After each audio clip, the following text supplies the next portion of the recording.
মোরেলগঞ্জ বেগম খালেদা জিয়া সুস্বাস্থ্য ও শহীদদের মেগফেরাত কামনা দোয়া মাহফিল অনুষ্ঠিত।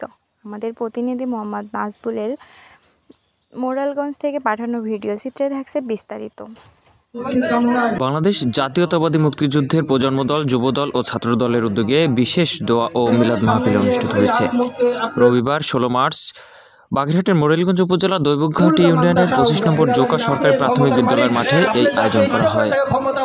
বিএনপির চেয়ারপারসন ও সাবেক প্রধানমন্ত্রী বেগম খালেদা জিয়ার সুস্বাস্থ্য ও রোগমুক্তি কামনায় এবং জুলাই আন্দোলনের শহীদদের আত্মার মাগফিরাতের জন্য দোয়া করা হয়।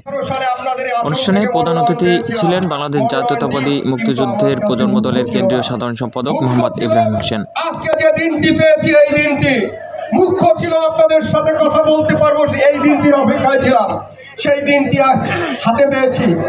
আর যদি কোনো সমস্যা হয়, আমি একেবারে নগণ্য একটি মানুষ, আমি ওয়াদা করে গেলাম যে কোনো সমস্যা আপনাদের পাশে থেকে আমি দেখবো ইনশাআল্লাহ।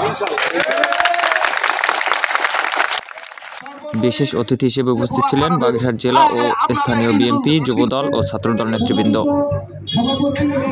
অনুষ্ঠানে সভাপতিত্ব করেন কোচুয়া উপজেলা ছাত্রদলের সাবেক আহ্বায়ক মোহাম্মদ রানা দিদার এবং পরিচালনা করেন যুবদল নেতা মোহাম্মদ রুবেল খান।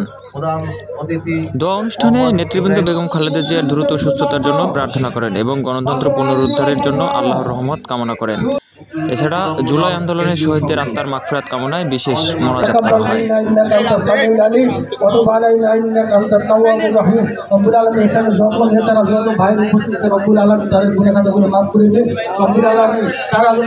ভবিষ্যৎ